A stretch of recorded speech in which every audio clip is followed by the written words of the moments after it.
Okay, moving on very quickly. Can you guys write down the answers to these equations and put it on the chat? Clearly the one in the middle, 1 raised to power 365 is 1. Rupesh, you are not allowed because you know the answers. Try others. I know first and third. Okay, to quickly, if you have written it down.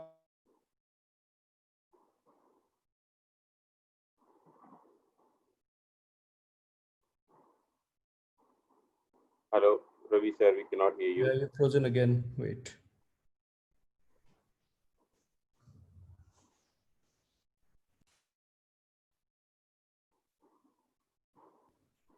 Right.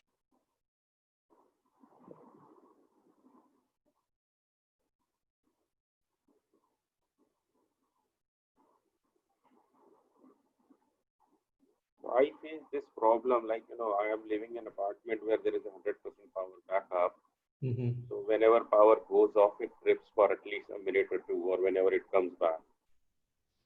I thought I was better off earlier when I had an inverter, and for 10 years continuously, I never noticed that if there is a power off and it comes back.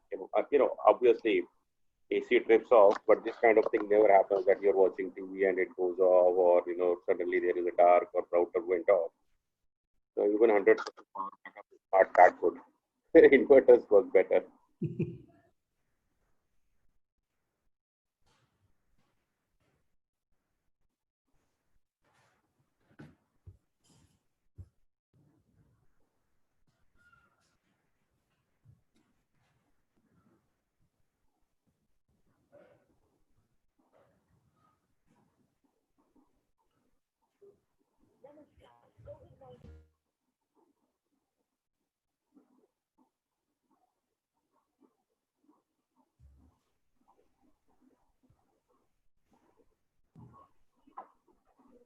Hello?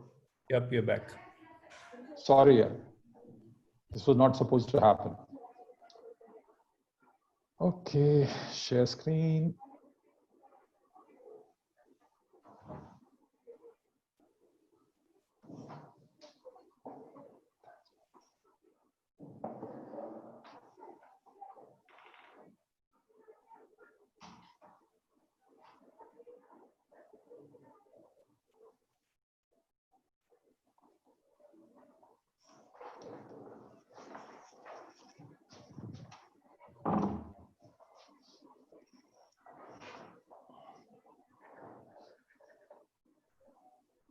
Okay, is the screen visible? Yes. Okay, great. I think this is where we were, and I was talking about if you don't grow, 365 days later, you'll be where you were. But if you stop growing and you degrow at 0.5% per day, you will be 16% of where you were 1 year ago. But if you grow at 0.5% every day, you will be 600% of where you were a year ago. But if you degrow at 1%, you are ready to shut down. You'll be 3% of where you were today. However, if you grow at 1% every day, you will be 3,800% bigger than where you were a year ago. So if Org was at 100 customers a year ago and you were growing 1% a day, then you would be 3,80,000 customers today. From 100 customers, you'll move to 3,80,000 customers if you just grow at 1% per day. This is the fundamental maths of Growth Hack. You can have drip campaigns adding 1% every day to your customer base, your audience base. And the drip campaign, if it is run regularly, monitored regularly, massaged regularly, you will have phenomenal growth in 1 year's time. This, if you don't remember anything, at least take this one thing away from this workshop today. Growth hack is not chamatkar. Growth hack is a lot of hard work which keeps bringing you incremental gains. Now let's take a deeper look at what is this whole conversation about growth hack. So this is the sign of growth hacking. leading to traction. The organization is doing something right, which is then building the traction. So this is a very talked about framework for growth, AARRR funnel. And so here is how it is defined. The first A is acquisition, which is about how do potential customers get to know about us. And then there are various methods you can use: SEO, SEM, social, blog, email, etc., etc. If you do this well, then you have to think about activation. Okay, the customers know. Now, how do you activate these customers? So how do potential customers get to try your product? And how do you do that? You can bring them to homepage, landing page, start talking about product features to them so that they get interested. What I want you to take away from this, that it looks like a process. It's not a transaction. It is not some tactical action you take. And if you do this well, then you have to start thinking, okay, how do I retain this customer? I've got them interested. How do I retain them? So how many potential customers will stick around? You need to figure that out. How will you do this? And options to you are emails, alerts, system events, time-based features, blogs, content. There are various options available to you. What will be relevant for you, you will have to see in your specific situation.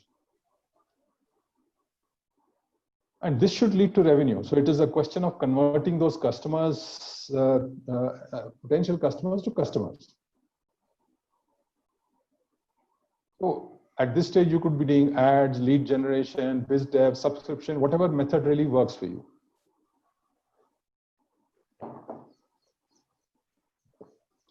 And finally, this is something most entrepreneurs miss. How do you create a referral engine out of your customers? So how many will actually become customers and start referring you to others is a fundamental growth tactic. Again, ad, lead gen, biz dev, multiple such methods work. And what that does is referral automatically brings you more customers. But this is a process. It's not a set of tactical actions. This is something you must remember. So how do you really drive acquisition? There are three engines of growth. If you succeed with any one of these, you can't do all. You'll have to try you maybe start experimenting with all three, but then you find out which works for you and start exercising that particular strategy. The first one is virality. And here fundamentally you grow primarily through other people referring you to their friends, families, colleagues. And we'll take some examples and see how this works. So this is Dropbox, right? What did Dropbox do? Initially, it gave you 16 gigabytes of free storage if you recommended the product to your friends.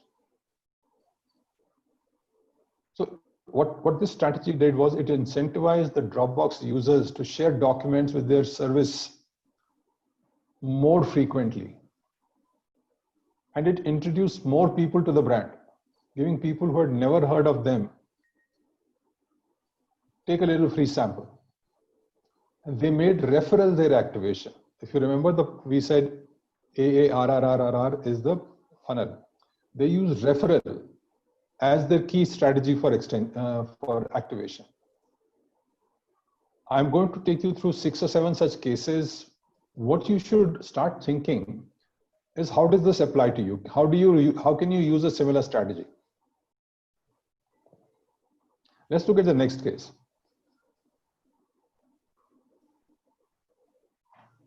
Apple did a beautiful strategy with iPod. Apple made iPod earphones white when every other headphone was black.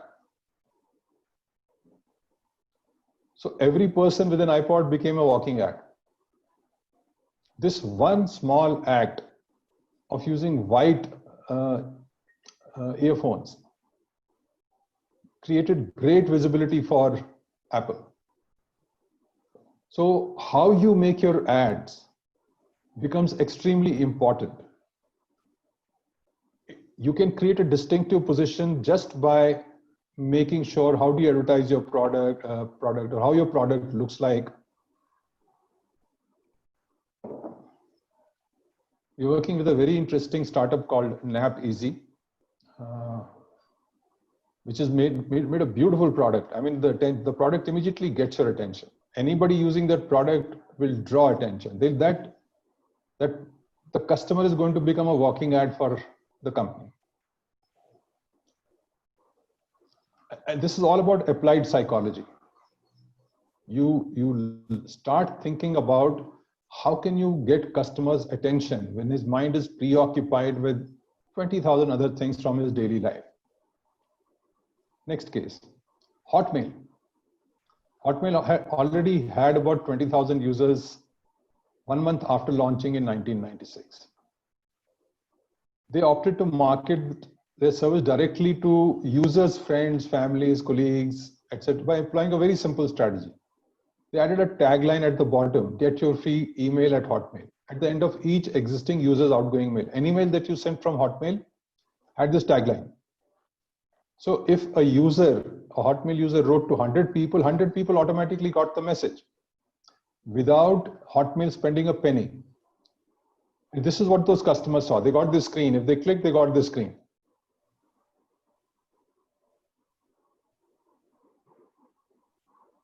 So you can create strategies which are very simple, don't cost you a penny. Maybe I have a question here. Yep. So if they have received any mail from the person who was using Hotmail, he already had one kind of an email account already. So what is prompting them to go for Hotmail? So what was happening at that point in time when Hotmail came into existence, there weren't too many people providing you personal email IDs. Okay. And Hotmail was and they were not free. Most people like AOL, I think at that point in time used to give you, there was one more company, the name started with C, who used to give you email accounts, but they were subscription based. Okay. They were not free. Hotmail was free. So Hotmail's only problem was how do they get their brand in front of multiple potential customers without spending a penny. So especially in your case, Rupesh, as we are working with you, I have a sense of what you're doing. So we have to figure out with you that how do we get bill free in front of millions of people? Yeah.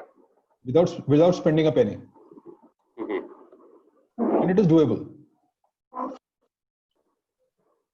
Okay, moving on. Ravi, Jagdish here, just quickly. I mean, this kind of use case is from quite some time back. In the times we live in, you're actually bombarded with a lot. Typically, the first thing you do is probably delete the email or, just unsubscribe if you get unwanted spam. So it's slightly a different world where there is too much. Jagdish, so point is not the action, point is the underlying strategy, right? So I'll give you a very interesting case from very recent, I was planning to share that case, but I couldn't find it in time. So this is a case about a lady who's got she's in US and she's got a home business where she sells organic products. And what she did was she started, so when anybody ordered an organic product from her, she started packing a free organic candy with the product. And when the customer received the product and they opened, candy came as a great surprise. Her candy became more popular than the product. And she got such a huge publicity because of that. She got called on various talk shows. She got such visible publicity because of that one small action. And where did that action come from? That action came from, how will I delight my customer? How will I surprise my customer? So Jagdish, the principle doesn't change. So for example, we are constantly bringing up the principle in red. You will notice that on the red, we will bring out the principle. Leverage your existing user base. What will you do for him that will delight him, excite him, so that he refers you to 10 more people? Correct. So thanks, Ravi. Yeah, that's the key point. I think, that your engagement or strategy doesn't necessarily need to be digital. You need to think of the context you're in and then apply the strategy. Yeah. Absolutely. So the fundamental principle is you have to think about leveraging your existing user base. And suppose you have only 100 users. And imagine if every user adds one user once a month. So you're going to get how many more users every one month? You're going to get 100 every month, right? This is like rabbit population. Next month, you're going to get 200 more. Next month, you're going to get, it's just going to multiply. Right. And if the simple formula, if he just gives you one referral a month, 100 becomes 200. Now this is 300. 300 becomes 600. This is, and I am still only on end of second month. So imagine basically it's a binary thing, right? It's getting multiplied by 2. Right. Thank you, Ravi. So guys, focus on the red message that comes here. For example, in the previous slide, what is the red message? Create a distinctive position. So no point saying, hey, iPod happened 15 years ago. The fundamental principles don't change. You have to create a distinctive position. Why? Because our minds have become even more preoccupied. You have to break my preoccupation. You have to get my attention. Only then will I engage with your brand. So leverage your existing user base. Let's move on. PayPal, very interesting strategy. So PayPal used what we call fake it till you make it. So PayPal was founded in 1998. Then they realized that eBay is a great place to find people who can use our platform. So they identified an ecosystem where they can go. And what did they do? They did a very interesting thing. So they pretended to be buyers, but they insisted on paying through PayPal. And they created a technology that where, they would put in a bid for product, but they would say payment through PayPal. And they created a bot to do this. So automatically a bot was working and doing this. So seeing the increasing popularity of PayPal because of this, eBay sellers began offering PayPal as an option so that they didn't miss out on sales. And PayPal never looked back. I mean, Elon Musk, Peter Thiel, this is that PayPal gang which has become astoundingly rich because of PayPal. PayPal Mafia. PayPal Mafia, right. So fake it till you make it. Applied psychology. They created fear of missing out. Is it ethical? Is it not ethical? I think there's a very fine borderline. It is not illegal.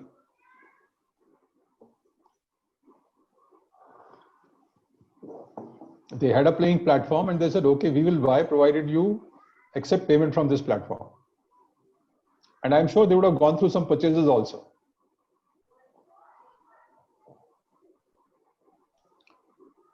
So please focus on the red message that keeps coming up with every example. Facebook, very interesting strategy. The reason I'm taking these big names is which by the very nature that they are big will be dated. These are companies that have started in the last decade. What did Facebook do? Facebook had a contained network versus free for all. You had Friendster at that time, MySpace at that time, which were free for all. Anybody could come on. But Facebook kept a very high quality network, which was contained, which was limited, which was private. Not everybody could get onto it. It was limited to colleges, but they kept expanding college by college by college. And the fact that it was a closed network made it seem exclusive, increasing people's appetite for being part of it. Again, fear of missing out. And this really requires you to step away from being an engineer and start thinking about human psychology. How do people behave? What will make people respond? And here, exclusivity and controlled growth worked for Facebook. As a consequence, what happened was the nature of relationships getting formed at that point in time, the friend circle getting formed at that point in time was really very rich. It's only when Facebook opened to general public, the character of Facebook changed.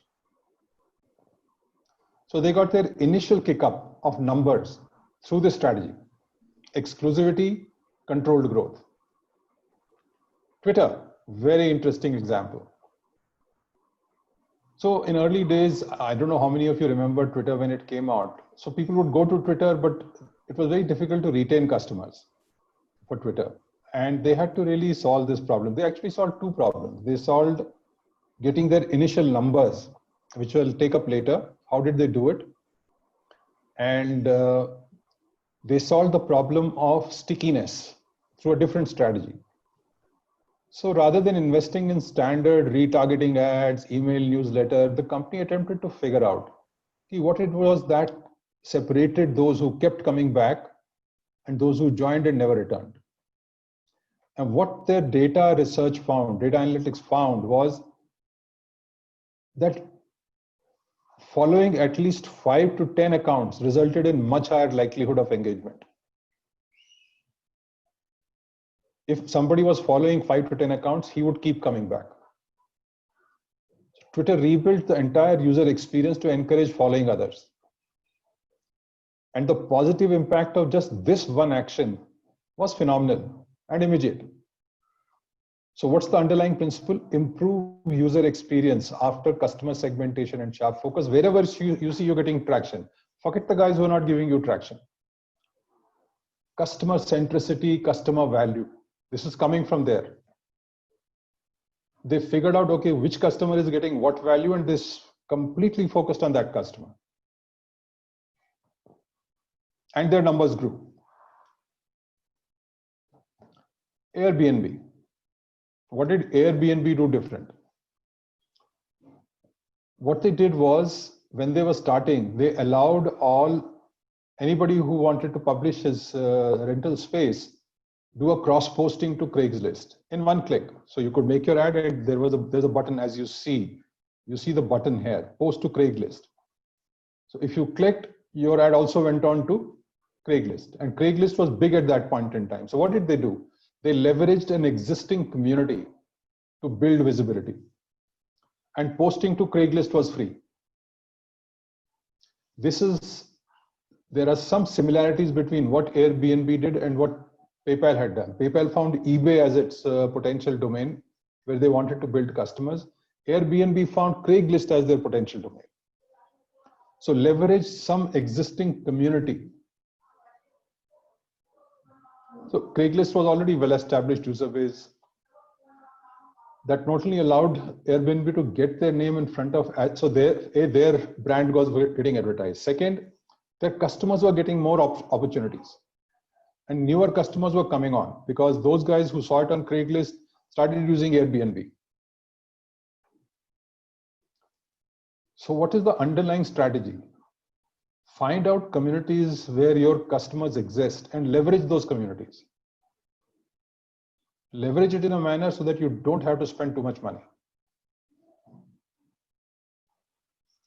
And guys, there are enough stories on the net. If you go read up about how have companies done growth hacking, what made them successful, you will find these underlying principles that companies have applied. Pinterest, again, very interesting strategy. So Pinterest was only by invite. And anyone who requested, anyone was free to request for invitation. But then they would send a mail that, okay, our waiting list is very long and we'll allow you soon. Actually, Google also did the same thing when they announced Gmail. You could not directly make a Google account. Somebody had, initially they sent out some limited invitations. And then somebody had to recommend you to Google. Why did they do that? They wanted to make sure that Google never gets fake accounts.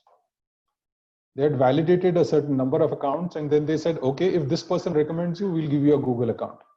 Again, the Facebook strategy is very similar. That is, build controlled, very clean communities by invitation only. or by recommendation. So exclusivity again becomes a big factor. So you have to start looking at these principles and start saying what is relevant for you. What can you leverage for your organization? Okay, next thing. So the next engine is, how do you create stickiness? Think WhatsApp, think Facebook. You create an irresistible experience that people keep coming around as long as possible.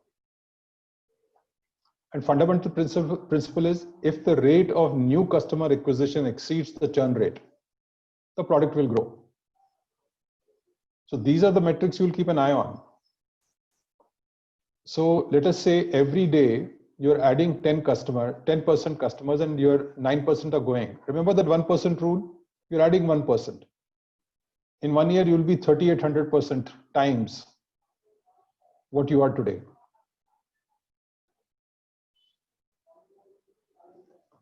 And then there is a paid strategy. If nothing else works for you, this is a challenge for companies which are not either software companies or SaaS companies. They need to figure out how to actually pay to get customers.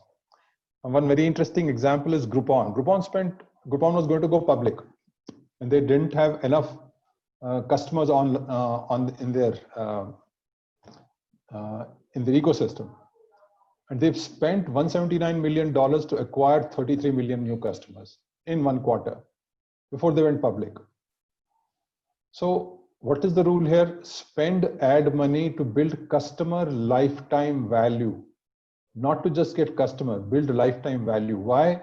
Because when they spent, if I divide this, roughly they spent something like $6 per customer.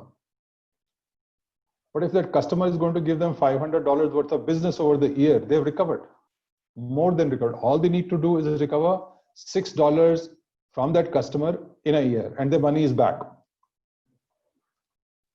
So you can put money upfront to see if a customer is going to give you more than what you're investing today in terms of the lifetime value he gives you in 1 year. GoDaddy does this very, very beautifully. If you go see GoDaddy's pricing strategies, you will start getting a sense of how companies can actually leverage this. You give up some money upfront, or you give something free, but you then create an engagement which persuades that person to spend some money down the road. So each of these 3 engines can work for acquisition.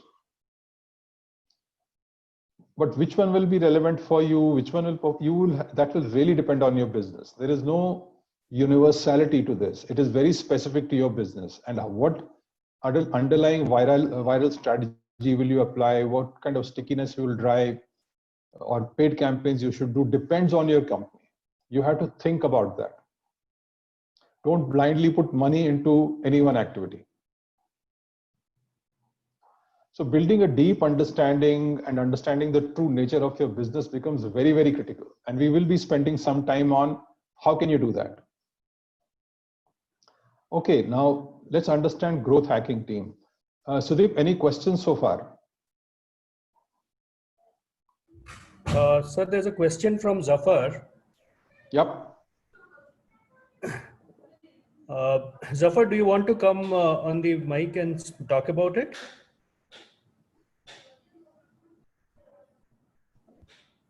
The methods in here are to acquire customers which are B2C model. My plan is to acquire and grow in B2B. I can't export products to customers. I have to export to existing businessmen. Export meaning? Zafar, can you come online? Not in a condition to talk. Okay, so when you have to know his business. Yeah, hi Zafar. So it's export-import business. What do you export? What do you import? I have not started yet, but I will start it very soon by 2021. So currently I'm on a research. It would be immersion rods, food products, and anything. Mostly immersion rods and electrical appliances. Okay, immersion rods and electrical appliances. Since you're mentioning immersion rods, clearly you've seen potential for immersion rods somewhere, and that's why you're working on it. Yeah, and exactly. And So Zafar, the best way to do this is start writing down what is the problem you have to solve. What is the key issue that is facing? What is the, so for example, let's say for example, you have data by country. Okay. On consumption of immersion rods and pricing information in those countries for that product. Now the question is how, so this is basic data that you will need, right? Exactly. Now the next thing, and this will come up later in the workshop, is how are you going to differentiate yourself? So the customer says, I want this immersion rod and not that immersion rod. Now the other thing is we have to figure that out is, are you going to work with distributors or are you going to work with end customers? Because if you're working with work with the distributors, like who are the already existing businessmen. Correct. So now the strategy changes because your strategy with end consumer and your strategy with distributors would be very different. Yeah, exactly. So but the core is going to be, how are you going to be different for them? So for example, especially in distribution network, more than price, distributors are worried about quality, availability, and timeliness, because see, immersion rod sales will be seasonal. They will not be around the year. And if they miss, suppose you don't supply in time, they will miss their business. Safar, you're saying something? No, I'm listening to you. Or let's say you give them you give them a container full of immersion rods where quality is an issue. They're not going to buy next season from you because they will undergo loss. They will lose the season. Okay. So therefore, customer centricity, customer value is the underlying strategy that you must leverage. And you have to start thinking about, okay, what constitutes value for my customer? What do I need to do to be customer centric, that my customer feels that Zafar will do anything to make me successful? Okay. So at this stage, without getting into the details of your business, this is the high level strategy I can probably suggest to you, that this is what you should try and follow. Okay, thanks. Okay, you're welcome. Okay, moving on. So first of all, let's take a pause here and understand. So growth hacking is not something that you wake up one day and start doing and you do and then there is chamatkar. It's not a magic wand. It's a process driven by strategy and it will take time to show results. But there are various methods of doing it. There are underlying strategies you'll have to think about to create a growth hacking. And it is not your normal digital marketing operation. That should be clear to you. So let's try to see what kind of team, skills, capabilities you'll need to build a growth hacking strategy. The first thing you'll need is coding and automation capability, because it will involve a lot of coding and a lot of automation. Those of you who have been receiving emails from us would see that how you got emails from us a month and a half back and how you're getting emails from us is very different now. Because over the last month and a half, we are moving towards complete automation of our emails. And depending on what you did with your first email, the second email automatically gets defined. What kind of second email will come to you? And depending on every stages, what you do with an email, the next email will be very different. It will be very specific because the whole process has been thought through and there is a team sitting out there and coding the whole email workflow. And this is fundamental. If you don't do this, you'll end up doing a lot of work manually and it will completely sink you. The next thing that you will have to do is data analytics and testing. Keep analyzing data, keep figuring out what that strategy is doing and keep testing different strategies so that you get to that 1% rule. What is going to give you 1% growth every day or 0.5% growth every day?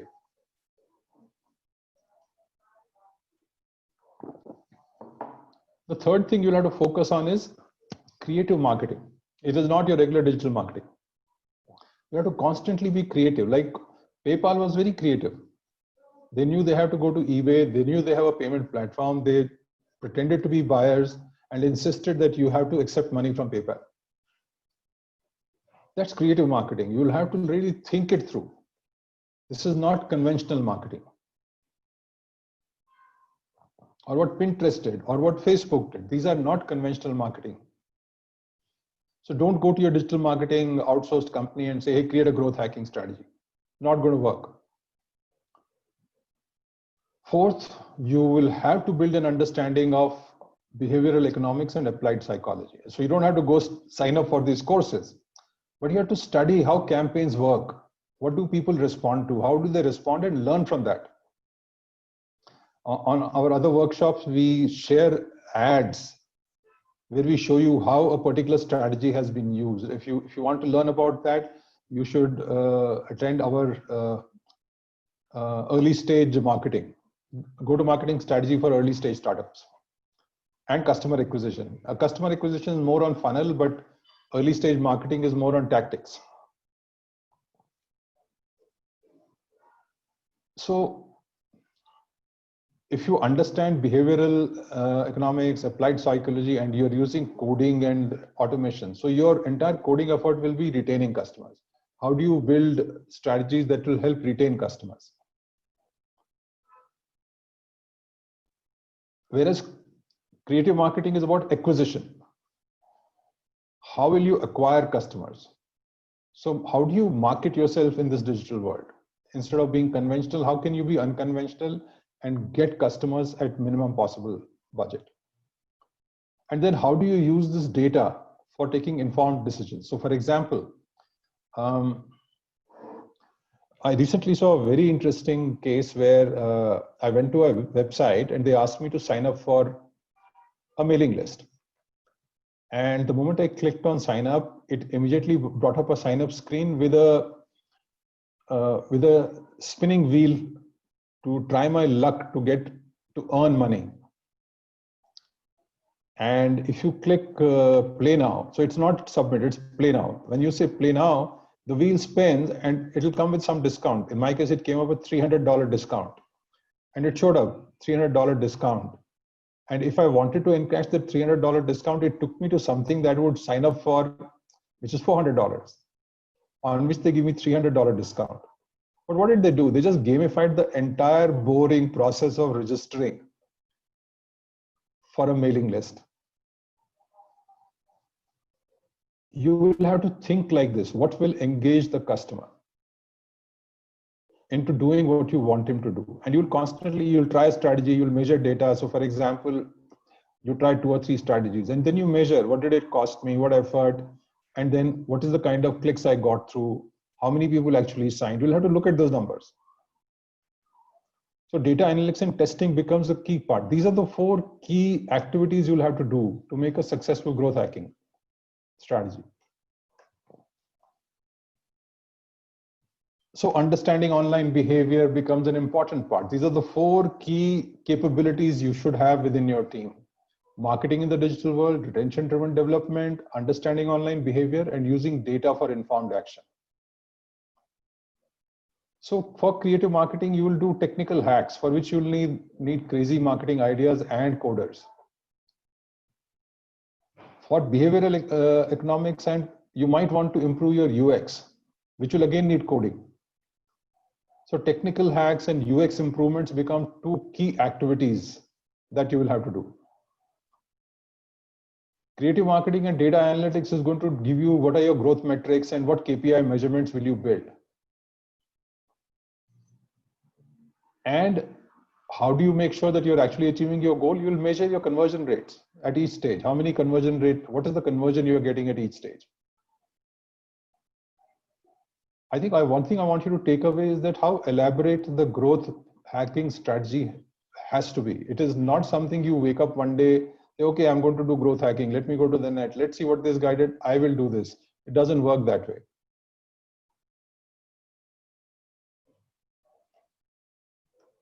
Creative marketing, win big battles with small budgets. That should be your goal. Coding automation, craft with hand first. Try it manually first. And then tell your coder to automate it. Write the code and automate it. You may want to add a widget to somebody's website or somebody's mail. There should be somebody who should be able to do that for you. Understanding customer behavior and designing KPIs accordingly becomes an important requirement. Know your customer focus on the main KPI. What are my main KPIs to know my customer? This is the kind of growth hacking team, the skills and capabilities you will need to drive growth hacking. So if some of you are disappointed, I'm sorry, I can't tell you something else. It is not magic, it is hard work. It is not conventional promotion. It is very different from conventional promotion. What is the growth hacking process? Get your team together, generate ideas. Therefore, your team must really understand the nature of your business very well. Without that, this is not going to happen. Analyze, get a bunch of ideas together and analyze, prioritize, and select 2 or 3 ideas to test, not more than 2 or 3. Start with the best sounding idea and create a success hypothesis that this is how I define that I have succeeded. So you could say, my goal is that my day-to-day audience must increase by 0.5%. So you defined a goal and you define, okay, in order to do this, your hypothesis says, if I do this, this goal will be achieved. Now you have to test that hypothesis. So you start measuring outcomes and check against your goals. Okay, whatever I decided, whatever hypothesis I made, is it working? Is it getting me the numbers that I wanted to get? So analyze, gain insights, validate hypotheses, modify your goals, and again,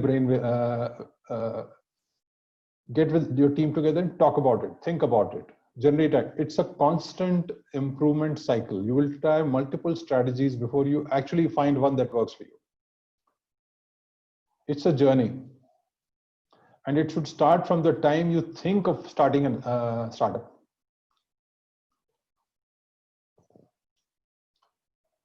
This is the extension of Dave McClure's model, where he actually shows you, so there are 19 possible channels which you can use. And these are the channels which I'm not going to go into detail because I don't want to basically give you gyan. We are planning one more session on growth hacking strategies where we will go into detail of each of these channels. Again, with examples, with use cases where you can take something out of it. And then retention, which is acquisition, which is really about product features, your service features, your product features, but you have to find very interesting ways of talking about it. And then through blog and content, drive retention.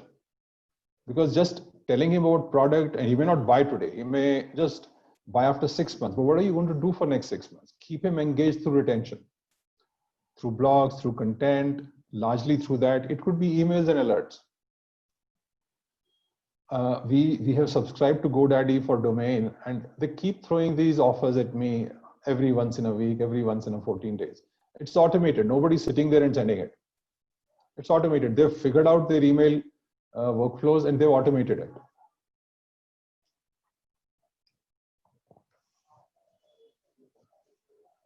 And then referrals from your customers, converting retained potential customers through ads, lead gen, subscriptions, offers, and then using them for referrals. Again, emails, widgets, campaigns, contests, you can do multiple things. At a very high level, this is what Dave McClure's AA RRRR framework is all about. Okay, moving on. Now that's a lot of channels. You can't work on all those channels and it gets really confusing. What do you do? So here is a very simple framework which Gabriel Weinberg, this is the person who actually created DuckDuckGo. I don't know how many of you are familiar with DuckDuckGo. DuckDuckGo is a private search engine which prevents sites from tracking you. I personally use DuckDuckGo and my experience is great. The number of ads now I see has dropped drastically. So Gabriel Weinberg lists 19 channels that you can use. And what he suggests is using the framework, define top 3 channels and set goals. Put this in the center of this bullseye. These are your most promising channels. So focus on them first. Then write your next 6 in the middle layer. Okay, after these 3, these are the next 6 channels you will look at, but it is after, not simultaneously. And long shots go into the outer circle. You will think about them when you've tried everything else. So all 19 channels should be categorized. That is one-time thinking you have to do. Then cross out the ones you've already used and not succeeded with, and you're sure that this is not going to work for you. So for example, in case of Zafar, I don't know whether emails will be successful beyond a point. Maybe for him, it's a question of getting lists of these distributors and calling, or writing really personalized mails where it immediately gets your potential customer's attention. So after you've done this, repeat after testing the channels. You tested it, then go back to the same thing. Write the 3 best in the center and move out to others to the middle layer and others to the outer layer, till you hit that combination of 3 channels that work best for you, and pick the one which is the best. Get focused. Don't do too many things. And you can come to us for help. If you are stuck, come to us for help. We'll work with you. We'll help you figure it out what works for you, what will work for you. So both AARRR and Bullseye frameworks work and are effective. However, creating great funnels and automating them requires a greater level of depth. So I would say that Dave McClure's framework is a high-level guidance. You will have to do deeper work on funnels. So we have developed funnel frameworks in Bulletproof Your Startup that I'm going to share with you. We covered that in greater details in customer acquisition and go-to-market strategy for early stage startups.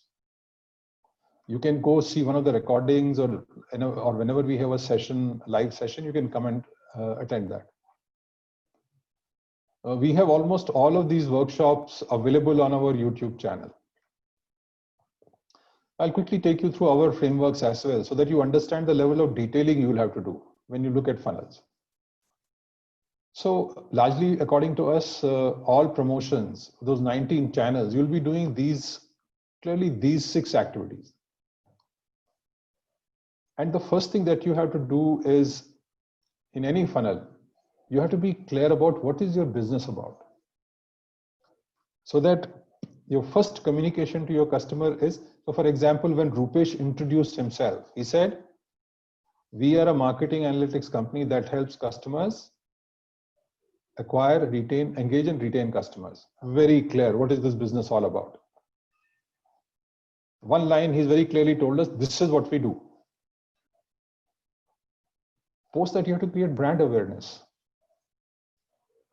Okay, fine, you're doing marketing analytics, but can I trust you? And this funnel is not specific to advertising. This funnel is to how do you actually create your marketing brochures? How do you talk to the customer? So if I ask this question of Rupesh, how do I trust you? So Rupesh is going to tell me, hey, I'm already in 2,000 merchants. I have 1 million customers on my, consumers on my platform who have bought through this platform. And they have carried out 4 million transactions. Now, see, now he's telling me about why I should trust him. Now, if he's made me aware and he's helped me trust him, then his next thing I'm going to ask him, okay, what is it that you do? Now, this is a question about value proposition. So these 3 things must happen. This is what Dave McClure refers to as acquisition. But that acquisition at a greater level will break into these 3 things. So once you've done that, now once, let's say I've heard about Rupesh's product, then he has to engage me. I may just go away. If he doesn't engage me, it doesn't get over till I actually place an order. And he has to generate interest. Now he could do case studies, he could share how similar merchants have gained, so that he starts influencing me. This is activation. I'm actually converting you from somebody who was inquiring about my product into somebody who's now interested in buying my product. And then this needs to be converted into a sales lead. So this is the marketing funnel. There is a sales funnel also, and let's look at that. For each of these stages, you have to create and test scripts for each of these stages because you want to achieve a specific purpose at that stage. So whether it's your biz dev team who's going to talk to customers, whether it's your campaign that you're going to design, whether it's the brochures you're going to design, it pretty much follows the same path. Sales funnel. Now let's say you generated some leads. Now you have to establish intent. The customer is saying, yes, I'm interested, but I have to now establish intent. Okay, you're interested, but are you now intending to buy? Those who are actually intending to buy become sales qualified leads. From leads now I have sales qualified leads. And then I help you evaluate options. What options do you have? What features should you turn on, turn off? I'm helping you understand options. That gives me actual prospects. These are people, when I explained the option, they said, yes, I am interested. So because they have said I'm interested, now I'm going to give a quote. And then after that, they become potential customers. And then I drive purchase, which is when they become customers. And then I have to nurture these customers. I shouldn't just walk away. Typically, I have found most Indian entrepreneurs spend zero effort on nurturing the customer. So the first two stages are retention as per Dave McClure's framework. And this is revenue, quote, proposal, purchase, where you can actually then start doing and nurture, which is really referrals. You remarket, you create referrals. But again, for each stage, you will have to create scripts. Create and test scripts and see if it is working. If you use this training methodology with your teams, you will at least ensure that they are giving you the kind of conversion rates you want at each stage of the funnel. So what you saw in Dave McClure's funnel, which is AARRR, this is the next level of detailing that we do at BYS so that you actually can build great funnels. Let us now look at growth hacking strategies for segments. Growth hacking for marketplaces. So marketplaces by their very nature tend to grow faster than most other companies. But marketplaces are rewarding, but they're very hard to build. They're not easy because there are two sides. There are consumers. For example, Amazon is a marketplace. So there are vendors, there is Amazon, and then there are consumers. So you have to figure out value proposition for both sides. And both need to be on the platform. You can't have just one, because if you get in vendors, they're going to ask you for consumers. If you get in consumers, they're going to ask you for product options. So you have to figure out how do you build both together. So typically the underlying strategy used is by providing an alternate bait to one of the sides so that they start joining your platform. Once one side is seeded, it acts as a bait for other side to come on board. So for example, in case of Amazon, the way they positioned the platform when they started was for publishers that, hey, you can now get your books online and sell to another segment without having to pass on such huge margins that you pass on to booksellers. That was the bait, the alternative bait. So you have to start thinking about, okay, which side will you provide bait for? So for example, if you look at those of you who are interested in interior decoration, there is a site called houzz.com, HAHOUZZ.com. So they kept driving content for almost first 6-7 years about interiors, photographs, and they built a user base, a consumer base. They started monetizing Houzz only year and a half late, previously, by actually now bringing in options of buying. So they first created the marketplace through content by bringing in users. Now they brought in vendors and they have monetized the platform. So this is the fundamental of marketplace that you have to remember. Let us look at some marketplaces and see what they did. So TikTok is one of the most amazing growth stories. And the reason TikTok became successful was a very interesting hack. Actually, TikTok gained the US market by acquiring a company called Musical.ly. TikTok was already big in China. And in China, the nature of app was different. It was in-app purchases that actually makes Chinese apps very, very popular. But what Musical.ly did was that at that point in time, the app ranking used to happen on the basis of the name of the app and not description. So the fact that Musical.ly gave it a long name, the name was an app for creating short-term videos for Instagram, Messenger, and more. The App Store gave it more weight because of the name. And it started listing on top of the apps. This hack got them ranked at top of the App Store and their first set of downloads. And they positioned it as a tool or a utility. It was a voiceover app. And they did not focus on building community on day one. They just said, okay, here's a tool where you can do voiceover apps, voiceover on music. And that made it popular. The founders repositioned it much later. What they did was they started building the brand by putting the person's name into the video. And then they would, when someone would share it on Instagram or other social platform, their viewers would see Musical.ly name and then they would see these lip sync videos and they would probably go and explore Musical.ly. So they used that strategy to build users. Finally, TikTok bought this company at a huge valuation, I think $1 billion. And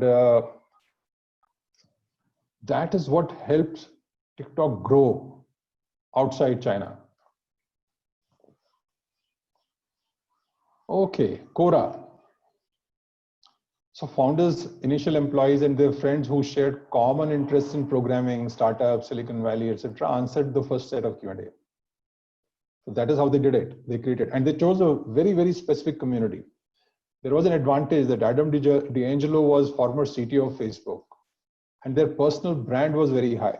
So they were getting influencers very, very quickly. But even people like Angelo had to have a strategy, which is they started writing questions and answers themselves between friends, and they kept the group very focused till they built volume.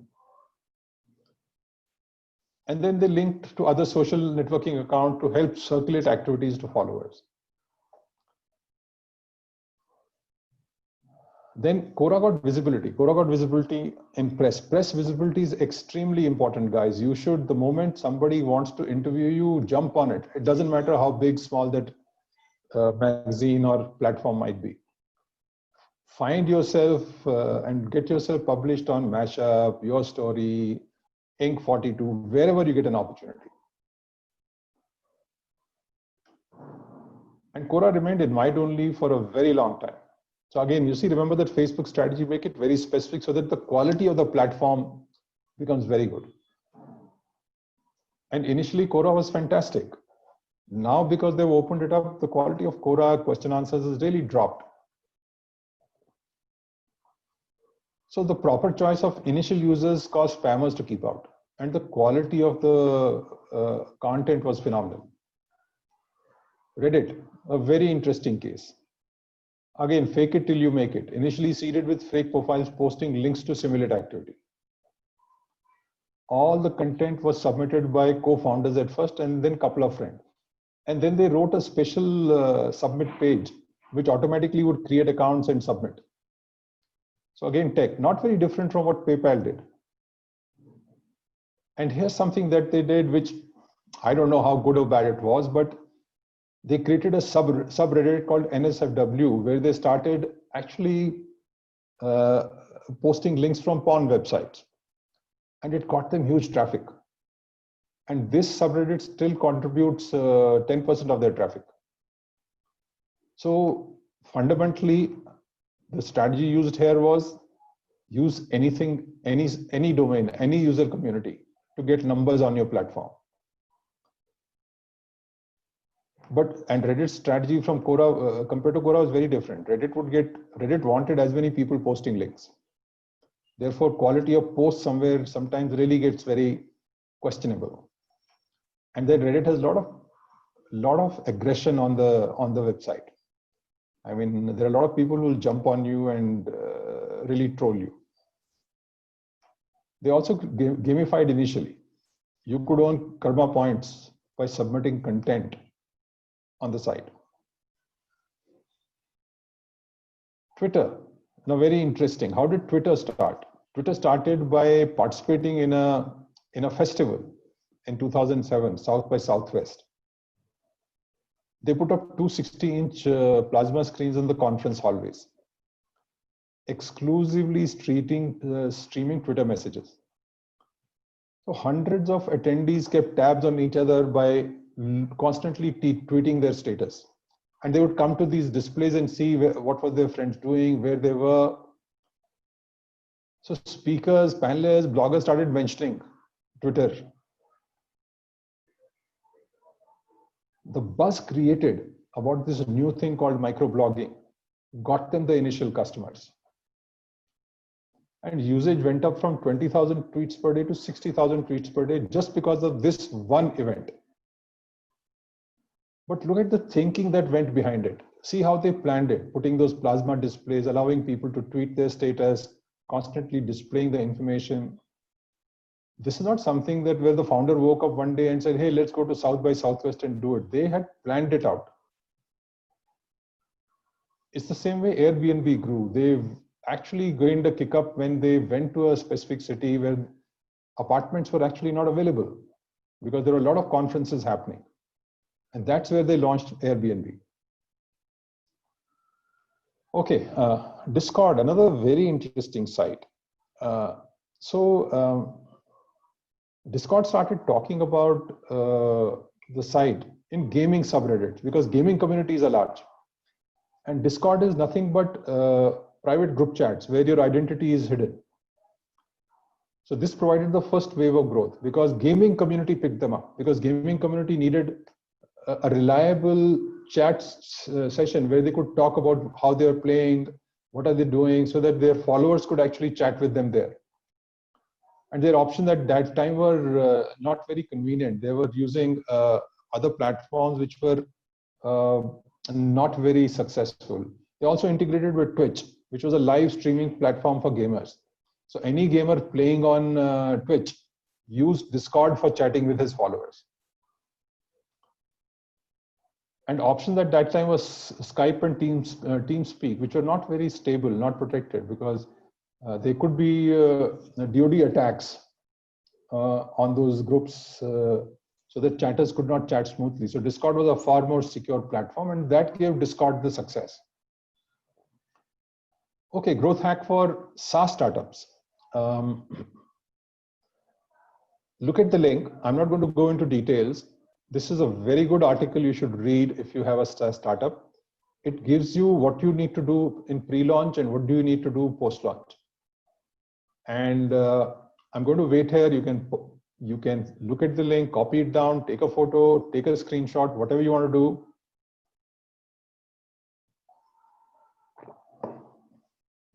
Okay, moving on. So in summary, somebody has a question? Yeah, Jennifer had a question, sir. Jennifer, you want to come on the mic and talk about it? Hello, Jennifer. So she says she's the managing director of Pearl Thoughts software company, and it's a software startup company developing web applications for overseas customers. How could we market our services? Jennifer, there's so many people doing something that you're already doing, right? So again, it becomes a question of building a very sharp customer segment focus. What segment are you focusing? So look at the people you've done work for. And I don't know how long you've been doing this, how deep your customer base is, what was their experience. So therefore, I'm going to give you very high level advice. We can discuss offline and see, can we give you even deeper, better advice? But at this point in time, I would go back to my customer database, and see which segments I have been successful in. And I would have a conversation with those customers and check out with them what did they like about you and what didn't they like about you. I would also look at customers who gave you work but didn't come back. Pick up the phone, talk to them, find out why didn't they come back to you. So once you start doing this exercise, you will start figuring out what are those customer segments where you are more successful. And then multiple options will start coming out. Referral could be one, industry databases could be second. You could get agents who work in those segments, who could get you clients. There are multiple options that one can work on. I also don't know how big you are, how much money can you afford to promote yourself. So those questions will be open, but I think your answers is going to come from your customer base. And you are in a very crowded field. Hope that answers your question, Jennifer. Yeah, we can move on, sir. Okay. So in summary, it is a process, not an outcome. This whole growth hacking, it's a process. It's not something that you wake up one morning, do, and there's an outcome. Not going to happen. And remember, you have very little control over outcomes, but you can have complete control over the process. You can see what's not working in the process, fix it so that it starts delivering what you need to deliver. And because it's a process, you've never worked like this, so it will push you outside your comfort zone. So be prepared for that. There are going to be a lot of heartburns initially. But once you get used to it, it will give you fantastic results. And it makes your success repeatable. Once you've got a process, you can keep fine-tuning it, you can keep making it better, you can keep seeing, okay, what next to do. It is not instant karma, but long-term coaching and automation-driven, unorthodox marketing activity that requires specialist teams and skills. It is not your regular digital marketing per se. Then identifying existing communities that you can leverage and how will you be different is the fundamental key, because somebody's already created a community and you figure out of all those communities which makes maximum sense for you, where your customer profile matches that that particular community. So if you need gamers, go to gamers communities. If you need techies, go to Reddit. Reddit is really huge on techies. So there are phenomenal amount of options available to you in terms of what communities to leverage. But for that, you must have a really deep understanding of your own business. Without that, you will not succeed. This is not what you have learned all your life. कि चलो कुछ करते हैं, चलो product बनाते हैं. Okay, let me now advertise on digital platform. It is not about doing. It is about a lot of thinking, analyzing, planning, and then executing. And find that one distribution channel that works for you, the most important thing to discover. And just go after that one channel. You don't have to go to any other channel. As long as you fit in that 1% rule, that you grow by 1%, 0.5% every day. I found this quote very important, very interesting. So I want to read this to you. This is from Peter Thiel, who was one of the PayPal founders and early Facebook investor. So here's what he says. You probably won't have a bunch of equally good distribution strategies. Engineers frequently fall victim to this because they do not understand distribution. Since they don't know what works and haven't thought about it, they keep trying sales, BD, advertising, and viral marketing, everything but the kitchen sink. That is a really bad idea. It is very likely that one channel is optimal. Most businesses actually get 0 distribution channels to work because of this spread out strategy. So it is poor distribution, not poor product. That is the #1 cause of failure. If you can get even a single distribution channel to work, you've got great business. PayPal got eBay payment methodology to work for them. And they never looked back after that. And if you end up trying several channels but don't nail any one, you're finished. So it's worth thinking really hard about and finding the best single distribution channel. This is the best advice anybody could have given you. So getting the basics in place. What do you need to get basics in place? What basics? So how well do you understand the business you are in? Who are your initial set of customers and what are they looking for? What is the key to success, product or the problem customer is facing? What is the nature and seriousness of problem the customer is facing that you're addressing, or how feature rich is the product? This is the reason we put these questions there is this is one big mistake most entrepreneurs make. They get carried away with their product. We have a couple of startups here where we've worked with them, we've coached them, and we've made them look at this question where they've walked away from the product and started thinking about whose problem are they solving and what is the nature of the problem. And it completely changes how you look at your business. So the next question you have to figure out, how will you be different? What's great about you? And by you, we don't mean you specifically, we mean your business. What will be different about the business? For that, it's very necessary to understand what a startup is. Because if you don't understand that, you will not get this right. So as per Government of India, startup is any entity that is 5 years from date of incorporation, has turnover not exceeding 25 crores in last 5 financial years. However, the key statement is it should be innovating, developing, deploying, and commercializing new products, process, or service driven by technology or intellectual property. To this, we have added our own qualification, or it could be about opening new geographies and new customer segments. So what Amazon did with book selling in US, Flipkart did it in India. Same business, different geography, different customer segment. So therefore, critical questions for you to answer to establish value is, what will you be innovating? You must have very clear answer to this. Is it a product or a service? Is it the prevailing business model, or is it a business process? So if you think about what have Uber or what have Redbus innovated, they've innovated the business process. One has innovated the process of how do you book and get a cab and travel in a cab. The second is innovated, how do you get a bus ticket, interstate bus ticket? Or you could innovate the revenue model. What will it be driven by? New technology or intellectual property? And will it be new market segments and geographies? I think Jio is the only example I've seen where they've done all this. They innovated the service, they've innovated technology, it's a new technology, they've gone into new market segments, they've done everything that was required to do to build value. But another thing that you must remember, while you're answering these questions from day one, when you decide to do something, these are the 5 basic frameworks you must use.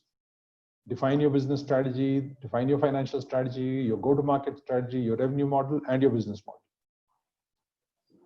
And unless you've done that, you will not be able to figure out your growth hacking strategy. And this would actually lead to formation of your business plan. The more you think about these 5 things, the deeper and clearer and cleaner your business plan will get. So the question about how will you be different becomes important. So will you truly disrupt the market? Uber disrupted the market. Redbus disrupted the market because what does disruption mean here? It changed the way people were doing things. That is disruption. So companies like Food Panda, Zomato, Book My Show, these were all disruptors. But everybody else who followed probably just made sustainable improvement and tried to compete. But sustainable improvements are not long-term. You can't maintain them for long-term. And therefore, it becomes important for you to constantly keep innovating. Or you could just be driving efficiency in the market. So clearly, if you're driving efficiency in the market, and there is nothing really different about you, you're not innovating anything new, you're not a startup. And it will be difficult for you to differentiate yourself. So clarity about what is your company really all about becomes very important. There is something very interesting Elon Musk has said. If your only defense against invading armies is a moat, you will not last long. What matters is the pace of innovation. That is fundamental determinant of competitiveness. And if you look at Tesla, he hasn't stopped innovating. He keeps innovating, even though initial launch of Tesla was very successful.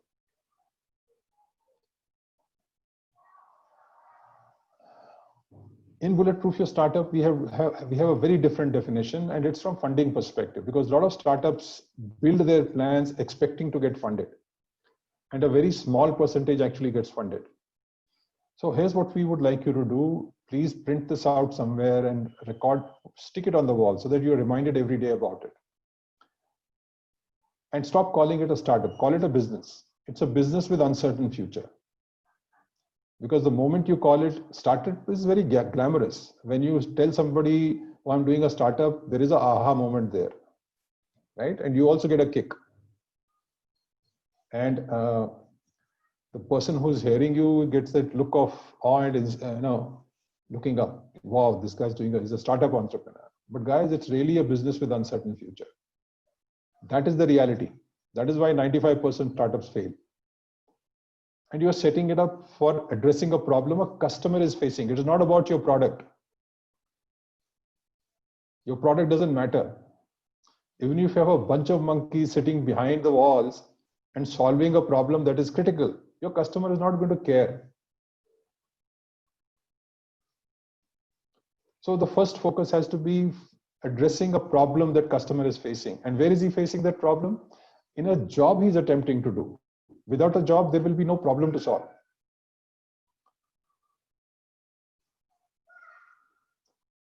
And you're going to solve that problem in a manner no one has solved earlier. Otherwise, where is the innovation? You're not different. Based on a set of hypotheses about how you're going to address that problem. You have a set of hypotheses. Why are those hypotheses? Because nobody has tried it earlier. So therefore, there is no data out there telling you, yes, this will succeed. That yes, you will find customers.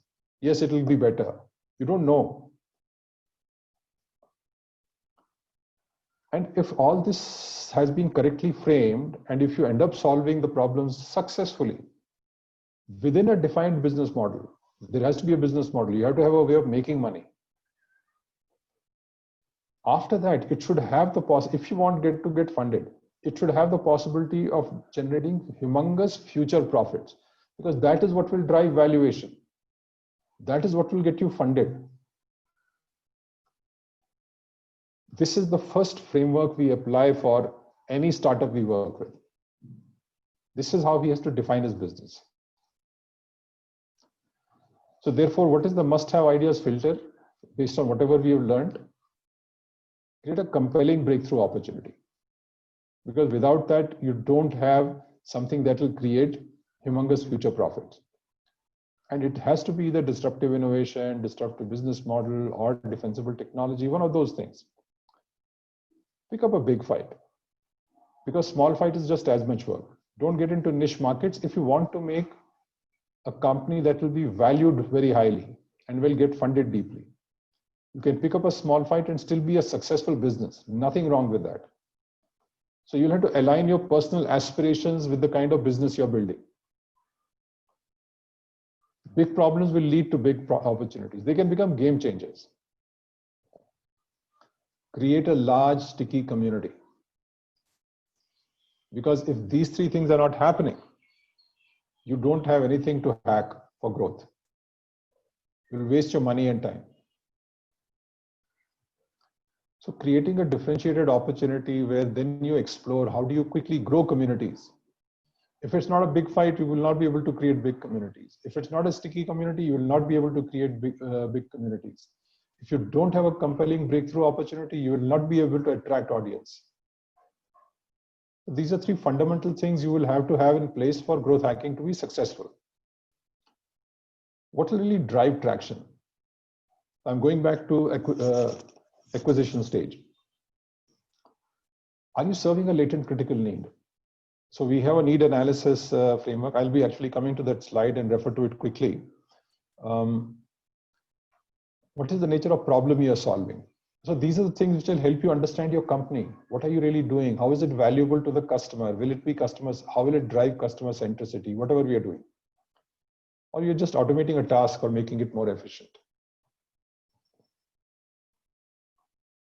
Then pricing strategy. How will you price your product or your service? Will you compete with the incumbents? Because there are a lot of people out there, they'll have to figure out how do you compete. Will you enter bottom of the market? Or you'll go to geographies where there is no competition, compete with non-consumption.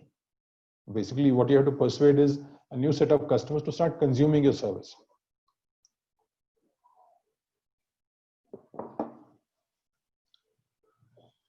How does all this impact growth? So would you like to take a question here? Yeah, sure. Manutosh, you had a question. Would you like to come on mic and talk about it?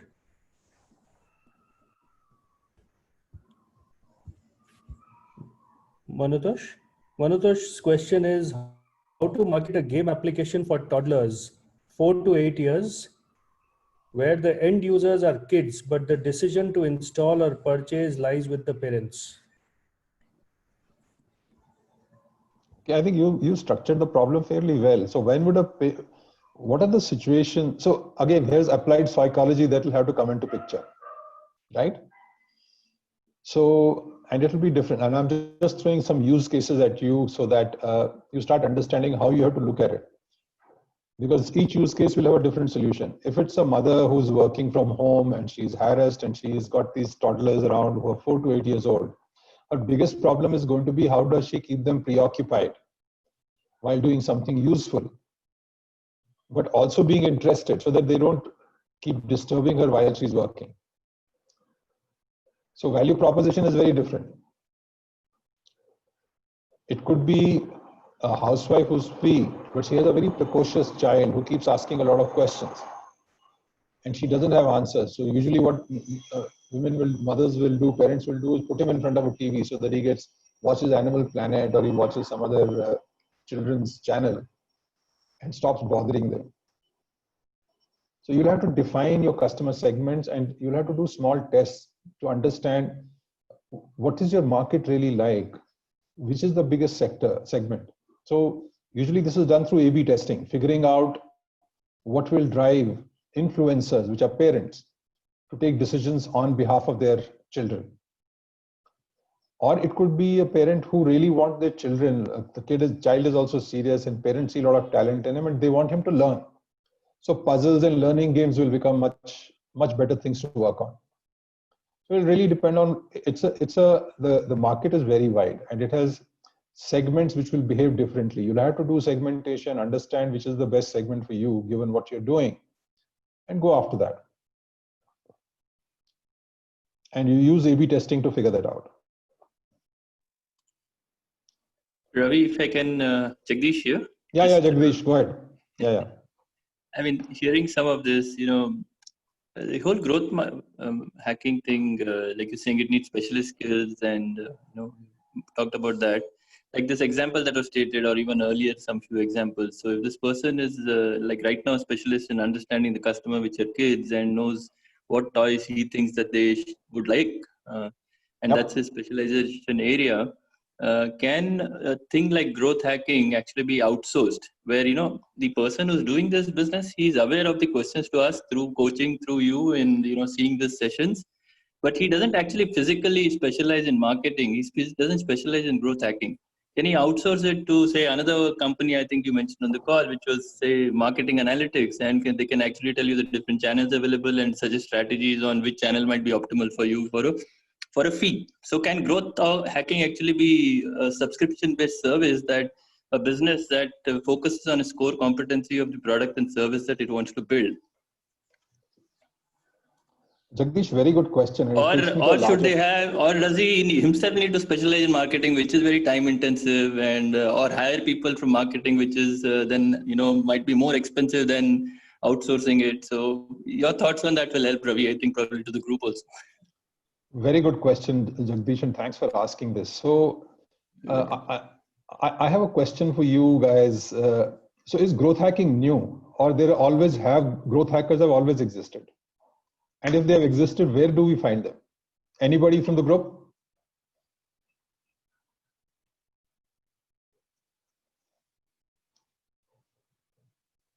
Sudeep, let me know if somebody types an answer in chat.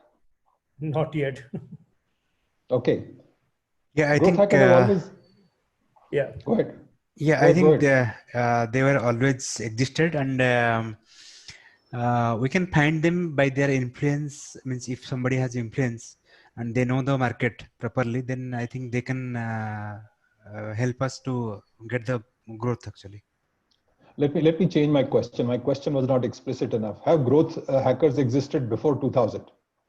Yes. Where were they? Or have they existed before 1990, when internet was not even there? Yes, they were there. Who were they? Where would we? Which industry would we find them in?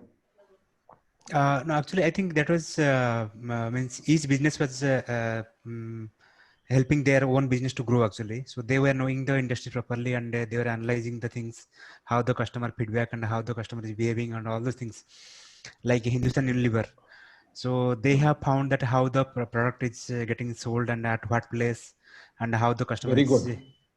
Very good. Those people were existing in advertising companies. Yes.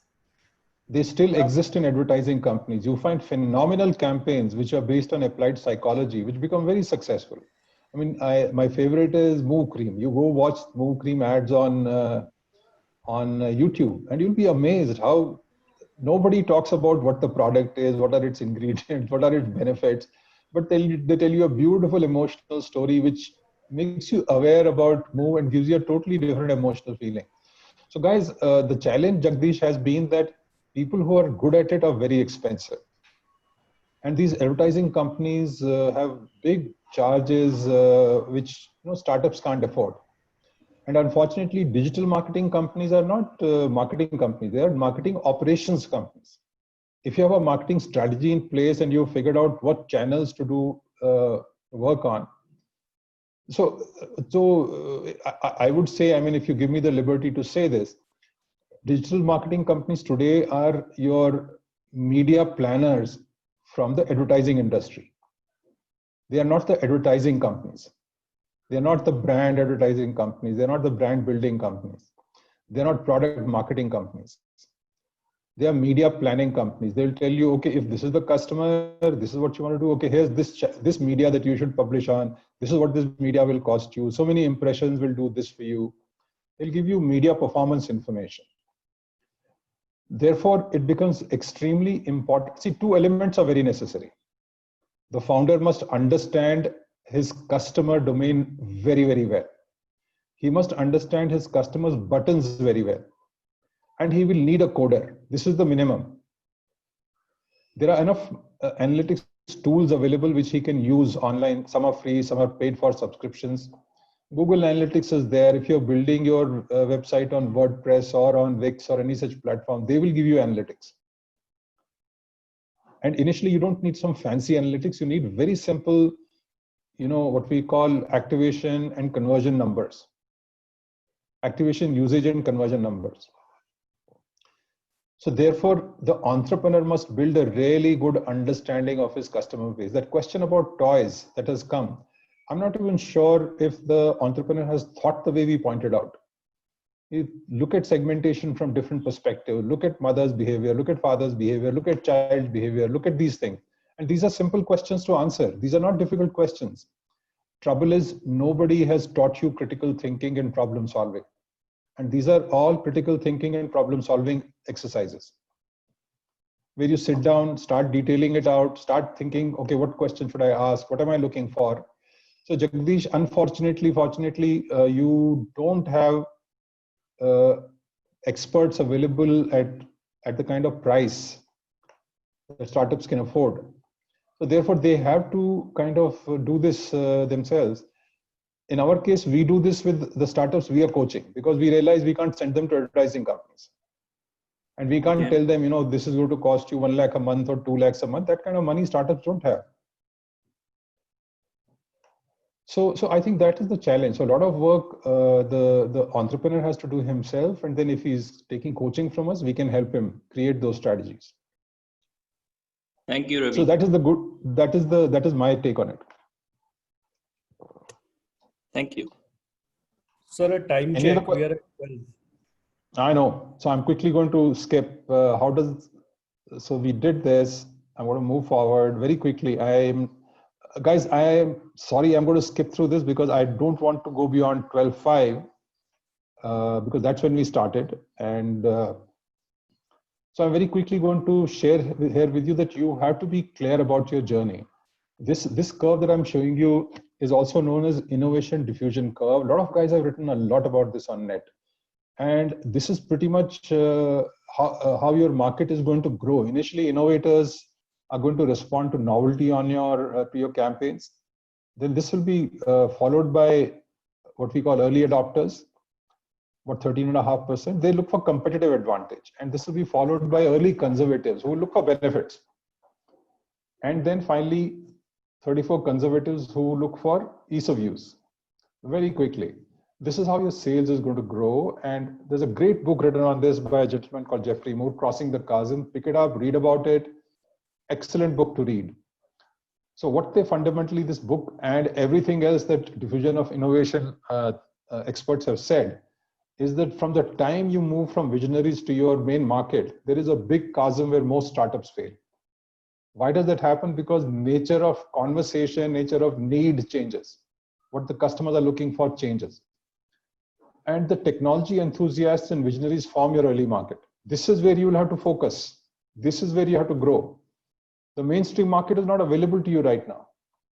Unfortunately, that is what you look at and that is what you plan for, and that is how you start spending money. Don't make that mistake. Start looking at technology enthusiasts, guys who will respond to novelty. And then, maybe start looking at visionaries after that. And then once you have succeeded, created traction and growth in early market, then you can attempt to go to your main market. So initially, mainstream market is not where you should focus. And this is where you should actually start doing customer development and start trying out your growth hacking strategies. But actually, you'll do it even before. There is a stage before customer dev where you're just doing ideating, prototyping, technology creation. You can start doing A/B testing at this stage itself to figure out where does your real market lie. Focus on this as an entrepreneur. And this is completely market-focused business and product development. You don't build the product first and then go to the market. You actually go to the market first, figure out what the market is responding to, and then do product development. This is where B2B, this is where you're going to find your first 100 customers. B2C, you're building an app. This is probably where you're going to find your first 10,000 customers. Everything else beyond this, beyond the chasm, is a growth and scale problem. So you're not there yet if you're an early stage startup. Okay, very quickly, if you do all this, this is the statement you will come out with. This is the value proposition framework, which we use very rigorously. You start with what is the value for the customer, then what market segment will you operate in, then who will you compete with, then what is the key problem solving capability you have, what will your product do, and how is it better. You should be able to write your value proposition in this statement. And the gray text is clearly explained by these boxes that this is what you have to put right there. So use this as a template to define your value proposition. I'm going to skip this. I'm not going to go into details of this right now, out of time.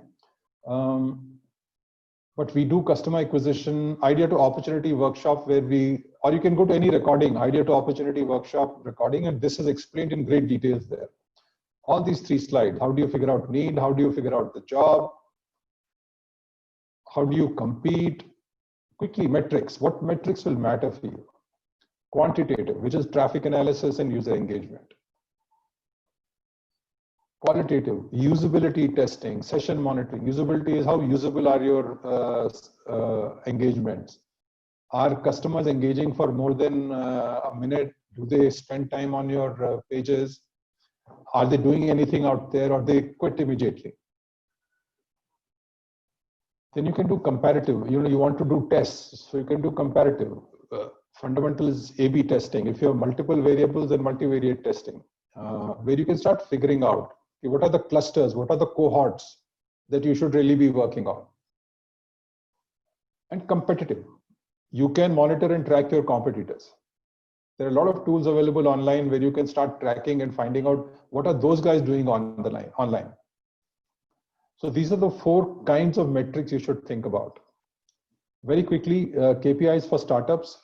Beginning, attraction KPIs, the traffic metrics. Organic, direct, paid, social, start figuring that out. Next level, engagement KPIs. What are the conversions that are happening? How many percentages unlocked key functions? What did they do? Did they give you feedback? Followed by value KPIs. Did they pay? Did they refer? Did they give you a testimonial? Did they subscribe to your newsletter? And retention KPI. What is your churn rate? So ideally speaking, if you can grow your markets net of churn at 5% to 10% per month, you are headed in the right direction. This is for B2B. And if your churn rate is less than 3%, you're headed in the right direction. Then economic metrics. What is your cash flow burn rate? What's your unit economics? What is the customer acquisition cost as against lifetime value? Followed by engagement KPIs and metrics. More web metrics, bounce rate, time on site, then value KPIs and leading metrics. There are multiple metrics out there, guys. Go back to this recording later and you can spend time and understand these parameters. That's it. This is what I wanted to share with you about growth hacking. And if you have any questions, this is the time to ask. We can spend another 10 minutes on that.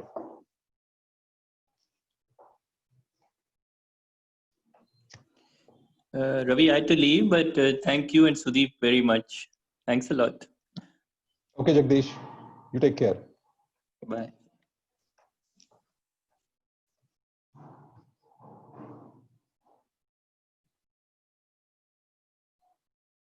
So, there any questions? Yeah, Pradeep, where can I get this recording? We will share this link on our YouTube channel, and we'll also share the link. So if you search for Bulletproof Your Startup on YouTube, you'll be able to locate us. And you will also get a link with this recording in a follow-up email and message.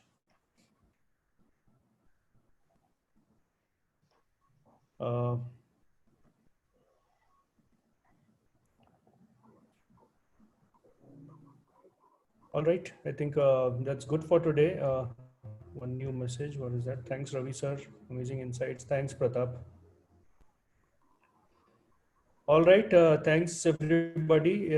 Whoever needs any kind of one-on-one support or any questions that you may have to talk to us, you will have the contact details over emails and messages. Please feel free to talk to us and we'll be glad to support you at whatever you have in terms of doubts. All right, thank you everybody. Thank you. Thank you everybody. Thank you.